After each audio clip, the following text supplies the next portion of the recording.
Shalom, selamat malam semuanya. Kita bersyukur bahwa Tuhan masih terus pelihara dan Tuhan jaga kita sampai hari ini. Ini semua adalah karena kebaikan Tuhan. Saudara, dimanapun saudara berada di rumah saudara masing-masing, beberapa hari yang lalu kita sudah belajar tentang satu karya keselamatan yang Alkitab jelaskan di dalam Roma 8 disebut sebagai the spirit of adoption, roh adopsi. Ya, sekali lagi saya ingin ajak saudara untuk melihat Roma 8 ayat yang ke-15 berkata begini, sebab kamu tidak menerima roh perbudakan yang membuat kamu menjadi takut lagi, tetapi kamu telah menerima roh yang menjadikan kamu anak Allah. Nah, dalam terjemahan King James dikatakan you have received the spirit of adoption. Dan roh itu berseru, ya Aba, ya Bapa. Saya lompat ke ayat 17. Dan jika kita ini anak, maka kita juga adalah ahli waris. Maksudnya orang-orang yang berhak menerima janji-janji Allah. Dan yang menerimanya bersama-sama dengan Kristus, yaitu kita yang bersama-sama dengan Dia, supaya kita dipermuliakan bersama-sama dengan Dia. Saudaraku, ini semakin lama saya renungkan tentang konsep keselamatan yang firman Tuhan katakan, semakin saya terkagum-kagum dan memahami betapa betul apa yang firman Tuhan katakan, bahwa karya keselamatan itu seperti adopsi yang terjadi. Saudaraku, saya punya anak-anak kandung, ya. Tapi saya sungguh-sungguh kagum kepada orang-orang yang memilih untuk mengadopsi anak-anak yang tidak mereka lahirkan. Saudaraku, ada beberapa hal yang perlu saudara dan saya ingat baik-baik. Semua kita yang sudah berkeluarga, kita punya anak-anak dan sebagainya, kita tahu bahwa terkadang ada anak-anak yang lahir tanpa direncanakan. Istilahnya kakak-kakaknya udah besar-besar, tiba-tiba muncul yang kecil gitu ya, tanpa rencana sama sekali. Atau bahkan ada anak-anak yang lahir tidak diinginkan oleh orang tuanya, sehingga terpaksa diserahkan kepada orang lain. Saudaraku, walaupun itu mungkin menyakitkan ataupun gak enak didengarnya, tapi itu fakta. Ada anak-anak kandung yang lahir yang tidak diinginkan oleh orang tuanya sendiri. Tetapi tidak pernah ada anak adopsi yang diadopsi, satu, tanpa rencana. Yang kedua, tanpa diinginkan. Selalu adopsi itu terjadi karena ada rencana yang disusun. Dan kedua, adopsi itu terjadi karena diinginkan oleh orang tuanya. Anak itu hanya sekedar menerima apa yang orang tuanya atau orang tua angkatnya lakukan terhadap dirinya. Saudaraku, sebagai gembala, saya diberikan banyak hak istimewa yang saya alami. Saya cerita, mungkin sebagian saudara juga sudah tahu, ada satu jemaat yang mengandung dan tidak bersedia untuk menerima anak itu untuk dibesarkan di dalam rumah tangganya sendiri. Akhirnya dengan singkat cerita, anak itu akan diserahkan kepada orang lain. Dan saya diminta untuk mencarikan siapa keluarga yang akan menerima. Saudaraku, singkat cerita, saya temukan sepasang hamba Tuhan, suami istri yang belum punya anak pada waktu itu. Dan saya tawarkan, mereka sangat sukacita. Nah, saya pesankan, saya katakan kamu harus terima ini sebagai anakmu sendiri.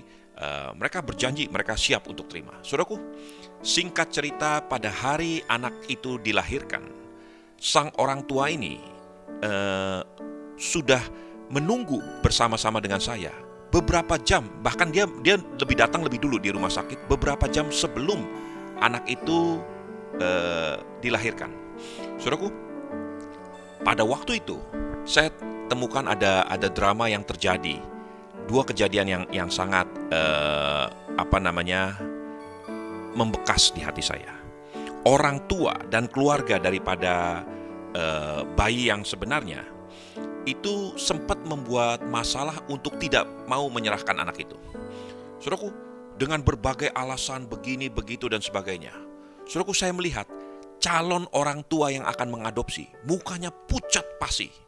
Seperti istilahnya dia punya anak dan anaknya itu divonis kanker stadium 4 oleh dokter. Dia begitu pucatnya dan beberapa kali saya lihat keringat dingin keluar dari wajahnya karena dia betul-betul nggak punya hak apa-apa untuk menuntut. Dan hari itu yang sangat dinanti-nantikan sekarang hampir batal, saudaraku. Saya tenangkan, saya bilang kamu tenang, gak usah khawatir. Kalau memang ini kehendak Tuhan, pasti semuanya berjalan lancar. Singkat cerita, terjadi pembicaraan ini itu akhirnya sepakat. Tetap anak ini akan diserahkan kepada calon orang tuanya. Saudaraku, begitu mereka sukacita, begitu lahir langsung surat namanya semua diganti kepada ayah ibu yang mengadopsinya. Dan kemudian dibawa pulang, saudaraku. Beberapa waktu, mungkin saya ingat beberapa bulan setelah itu, setiap kali suami istri ini datang ke gereja, senyumnya itu begitu lebarnya, begitu sukacitanya. Mungkin saya bisa khotbah tentang api neraka sekalipun dia akan senyum-senyum, saudaraku, karena begitu sukacitanya. Saudaraku, saya melihat adopsi itu, kesatu direncanakan, kedua pasti membawa satu sukacita kepada pihak orang tua yang memilih untuk mengadopsi anak-anak ini. Terus sehingga saya merasa betul-betul sangat kagum terhadap orang-orang tua yang mengambil keputusan untuk mengadopsi anak-anak yang sebetulnya bukan anaknya sendiri. Saudaraku, kadang-kadang saya berpikir, kenapa orang tua ini mau mengambil anak yang sebetulnya bukan anaknya sendiri? Apakah mereka pengen dapat duit lebih banyak? Atau mereka pengen bersantai-santai lebih lama, beristirahat lebih nyenyak gitu, lebih nyaman? Saudaraku, pasti bukan ini. Karena dua-duanya pasti mereka akan kehilangan. Mereka nggak akan bisa tidur lebih nyenyak, mereka akan kehilangan banyak uang karena untuk merawat dan membesarkan anak-anak ini. Saudaraku, tapi kenapa mereka mau lakukan ini? Kenapa ada orang tua yang memilih walaupun tidak punya kewajiban, tidak punya tuntutan apapun untuk membesarkan dan mengadopsi anak-anak, tapi dia memilih untuk melakukannya? Saudara, ini menjadi satu tanda tanya besar yang kadang-kadang saya bingung dan mencoba memahaminya. Ketika saya memperhatikan kebenaran firman Tuhan ini, saya mencoba menelaah. Ya, sejujurnya saya katakan saya betul-betul kagum terhadap orang-orang tua yang memilih untuk mengadopsi anak-anak yang bukan darah dagingnya sendiri. Nah, saudaraku, ini satu hal yang buat saya terus terang sulit untuk saya mengerti. Saudaraku, saya ingin ajak saudara, waktu saya coba bertanya-tanya dan mencoba memahaminya, saya menemukan satu ayat. Coba saya ajak saudara untuk melihat dari kitab Efesus 1 ayat yang keempat dan ayat yang kelima. Sebab di dalam Dia Allah telah memilih kita sebelum dunia dijadikan, supaya kita kudus dan tak bercacat di hadapannya. Dalam kasih Ia telah menentukan kita dari semula oleh Yesus Kristus untuk menjadi anak-anaknya, sesuai dengan kerelaannya. Nah, saudaraku, saya ingin ajak saudara untuk melihat dari The Living Bible. Ini dikatakan seperti ini, Efesus 1 ayat 4. Long ago, even before He made the world, God chose us to be His very own through what Christ would do for us. He decided then to make us holy in His eyes, without a single fault. We who stand before Him covered with His love. His unchanging plan has always been to adopt us into His own family. Dia punya rencananya yang tidak pernah berubah, selalu adalah ingin mengadopsi kita ke dalam rumah tangganya sendiri, by sending Jesus Christ to die for us. And He did this because He wanted to. Dia lakukan ini sebab Dia mau. Saudaraku, ini satu perkara yang mungkin paling sederhana dan yang dijelaskan oleh firman Tuhan. Kenapa Tuhan memilih mengadopsi saudara dan saya ke dalam rumah tangganya, ke dalam keluarganya Allah? Alkitab hanya katakan, He did this because He wanted to. Dia lakukan ini karena Dia mau lakukan. Saudaraku, ini satu-satunya alasan, because He wanted to, karena Dia mau lakukan ini. Saudaraku, saya gak menemukan alasan yang lebih dalam lagi gitu ya. Mungkin sampai saya mati pun saya gak akan tahu kenapa Yang saya tahu adalah dia memilih dan dia mau lakukan itu. He wanted to. Saudaraku, beberapa hamba-hamba Tuhan mencoba mendeskripsikan hal ini. Ya, sudah mungkin pernah tahu salah satu lagu dari Victor Huta Barat. Dia nyanyikan gini. Bagaimana ku kan bernyanyi tentang kasih cintamu. Dapatkah ku rangkai puisi tentang pengorbananmu. Terus dia katakan gini. Sungguh ku tak mampu memahami kasih dan setiamu Tuhan. Saudaraku, dia gak mampu menjelaskan kenapa Tuhan lakukan ini. Karena alasannya seperti apa yang firman Tuhan katakan. He wanted to. Saudaraku, hanya ini alasannya. Daud sendiri berkata begini. Siapakah aku ini Tuhan, jadi biji matamu. Daud pun gak mengerti kenapa sampai Tuhan mau mengadopsi Daud menjadi bagian daripada keluarganya. Tuhan tidak harus lakukan itu. Tuhan tidak punya kewajiban untuk hal itu. Tuhan tidak punya paksaan untuk melakukan itu. Tetapi dia mau lakukan itu. Nah, saudaraku, ketika seorang tua mengadopsi anak-anak, orang tua itu nggak tahu apa yang akan terjadi dengan anak ini. Tidak ada orang tua yang pergi ke panti asuhan atau ke rumah sakit dan dia berkata, coba carikan bayi-bayi yang nantinya bertumbuh menjadi orang kaya. Nggak ada yang seperti itu. Atau yang nantinya carikan yang IQ-nya paling tinggi, yang pinter, yang nantinya akan menjadi begini, menjadi begitu, dan sebagainya. Nggak pernah ada. Bahkan pun nggak ada orang tua yang berkata, carikan bayi yang nantinya akan hormat dan berbakti buat orang tua. Itu pun nggak ada, saudaraku. Jadi dengan begitu banyak resiko, akan jadi apa nantinya bayi ini. Dan ini bayi bukan darah dagingnya sendiri. Bukan anak-anak yang dia wajib untuk besarkan sendiri. Tapi dia mau lakukan ini. Dengan segala resiko. Anak ini satu kali bisa bertumbuh. Berontak melawan orang tuanya. Membawa pahit bagi orang tuanya mungkin. Gitu ya. Belum tentu anak ini akan menjadi anak yang uhau. Anak yang berbakti kepada orang tuanya. Tetapi orang tua ini memilih untuk mengadopsi anak ini anyway. Saudaraku, seperti inilah yang firman Tuhan katakan tentang keselamatan. Kenapa Tuhan mau mati bagi saudara dan saya? Kenapa Tuhan memilih untuk mengadopsi saudara dan saya? Sekalipun kita tidak mempunyai kesempatan atau tidak punya alasan yang tepat untuk pasti kita akan berhasil menyenangkan hati Tuhan. Tetapi dia memilih.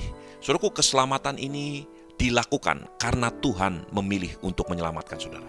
Dan mengadopsi saudara dan saya. Kenapa dilakukan itu? Karena dia mau lakukan itu. Dan supaya Tuhan bawa saudara dan saya masuk ke dalam family-nya, ke dalam rumah tangganya. Dan kalau engkau anak, maka firman Tuhan katakan tadi di Roma 8 ayat yang ke-17, maka engkau juga akan menjadi ahli warisnya daripada Tuhan sendiri. Saudaraku, mungkin beberapa saudara akan sulit untuk menerima kenyataan ini. Tidak semua orang hidup dengan rumah tangga mengenal figur Bapa secara benar. Sebagian mungkin saudara hidup seperti bunga yang liar tumbuh dengan sendirinya di tengah hutan. Saudara nggak pernah tahu figur Bapa seperti apa, sehingga sekarang sulit untuk menerima pembapaan, apalagi menerima Tuhan yang menyebut dirinya sebagai Bapa buat kita. Saudaraku, hari ini saya ingin sampaikan kepada saudara, sekalipun itu sulit, itulah jawaban supaya saudara dan saya betul-betul bisa memahami dan menerima sesuatu yang Tuhan wariskan. Saudaraku, saudara harus belajar pisahkan kedua hal ini. Nanti kalau saudara pulang, malam saudara ada kesempatan, saudara baca dari Yesaya 6. Saudara akan melihat ada satu peristiwa yang Yesaya saksikan. Yesaya melihat dan menyaksikan dua alam, yaitu di alam roh dan di alam nyata. Di alam roh Yesaya itu melihat begini. Dia melihat satu pemandangan di mana malaikat-malaikat memuliakan Tuhan. Itu di alam roh. Berterbangan malaikat-malaikat itu. Dan kemudian mereka bernyanyi, kudus, kudus. Itu pemandangan di alam roh. Mereka sedang mempermuliakan Bapa di surga. Kemudian Yesaya berkata begini, setelah malaikat-malaikat di alam roh melakukan sesuatu, Kemudian dia melihat di alam nyata, pilar-pilar bait suci itu bergoyang di alam nyata. Nah, saudaraku, saya ingin sampaikan kepada saudara begini. Sesuatu yang terjadi di alam roh membuat perubahan terjadi di alam nyata. Kalau hal itu benar, bukankah hal itu juga benar di dalam pemahaman kita tentang Bapa? Sekalipun mungkin saudara sulit untuk menerima, karena engkau nggak melihat ada figur Bapa ketika kita masih kanak-kanak. Saudara bertumbuh mungkin secara liar dengan sendirinya. Papa itu seperti apa? Bapa itu seperti apa? Yang rela berkorban, rela melakukan ini dan rela membayar harga. Nggak ada figur itu. Mungkin beberapa saudara mengalami hal seperti itu. Tapi bukan berarti saudara nggak bisa mengenal Tuhan. Karena firman Tuhan katakan, kalau sesuatu terjadi di alam roh, maka yang di alam nyata akan berubah. Jadi belajar, nanti malam sebelum tidur saudara berdoa begini, Tuhan, hari ini aku mendengar bahwa Engkau adalah Bapa dan Engkau memilih untuk mengadopsi aku. Sekarang biarkan aku mengerti cinta-Mu Tuhan di alam roh, supaya terjadi perubahan di alam roh. Dan kalau itu terjadi, maka pengertianku tentang Bapa di alam nyata pun akan berubah. Jadi saudara nggak harus tunggu supaya saudara mengerti tentang Bapa di alam nyata, baru saudara bisa mengerti tentang Tuhan. Justru yang benar adalah saudara belajar, tanya Tuhan, Tuhan, nyatakan pribadimu. Biarkan terjadi perubahan di alam roh, supaya aku bisa memahami cintanya Tuhan di alam nyata. Nah, saudaraku, ini satu kebenaran yang saya ingin ajak saudara betul-betul renungkan, dan malam ini saudara doakan sungguh-sungguh. Saudaraku, saya ingin cerita tentang satu kisah kejadian nyata. Ini tahun 76. Di satu suku di Ethiopia, ada satu suku namanya suku Waloma. Suku Waloma adalah suku yang menyembah berhala.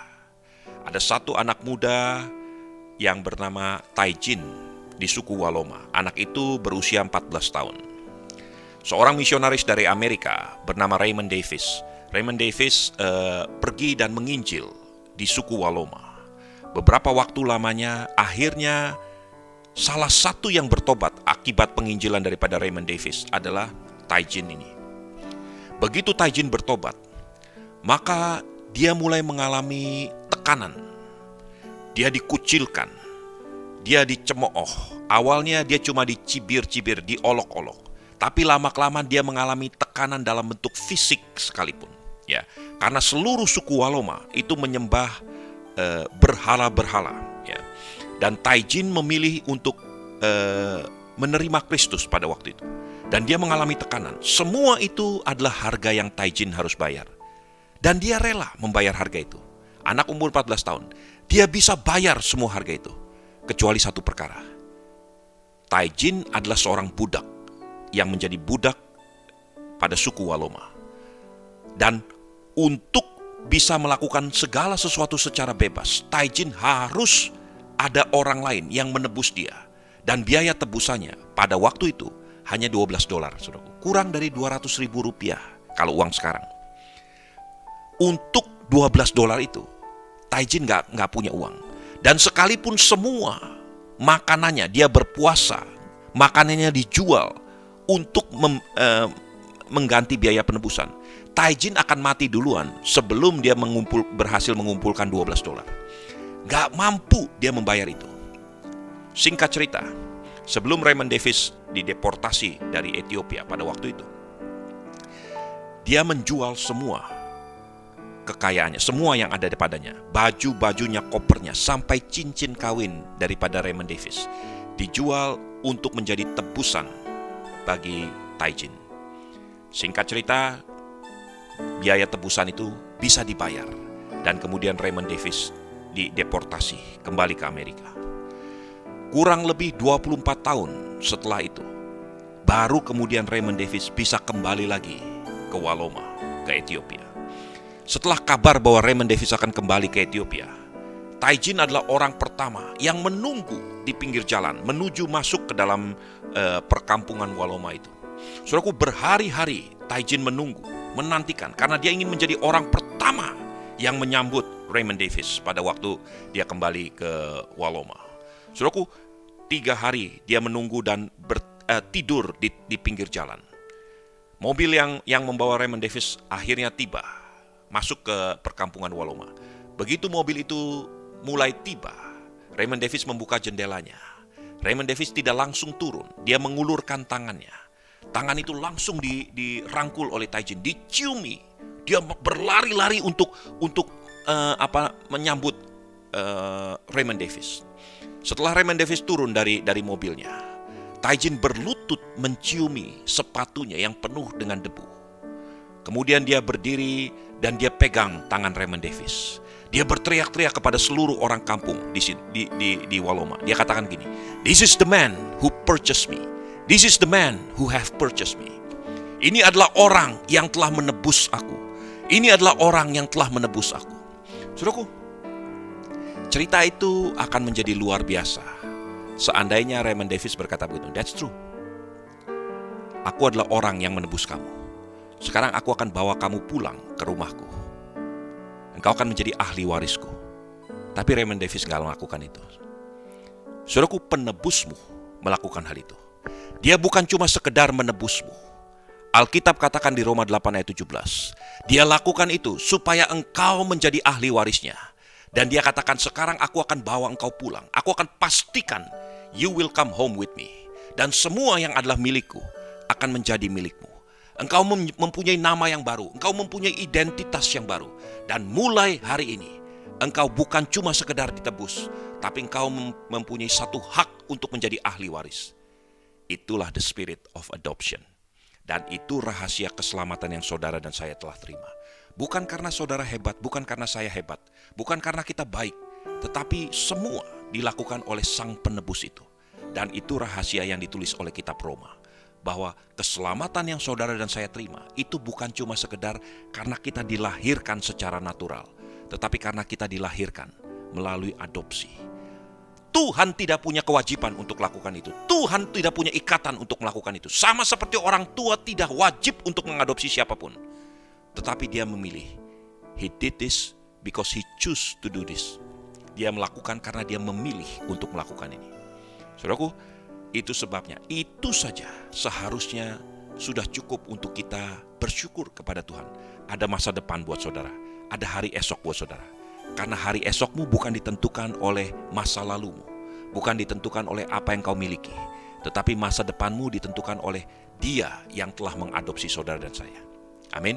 Mulai hari ini, setiap kali saudara punya kesempatan berdoa, mengucap syukur, Tuhan terima kasih, sebab bagiku ada hari depan, ada hari esok. Hari esokku itu adalah ditentukan karena engkau memilih untuk mengadopsi aku. Amin. Mari tundukkan kepala. Tuhan terima kasih Tuhan. Kami mengucap syukur untuk hari ini. Kami serahkan seluruhnya ke dalam tangan-Mu. Tanamkan itu di dalam hati kami Tuhan. Bahwa ada hari esok buat kami. Kami menerima satu adopsi yang Tuhan berikan buat kami. Bukan karena kami baik, tetapi karena Tuhan itu baik. Karena Engkau memilih untuk melakukan itu. Terima kasih Bapa, dalam nama Yesus. Haleluya. Amin.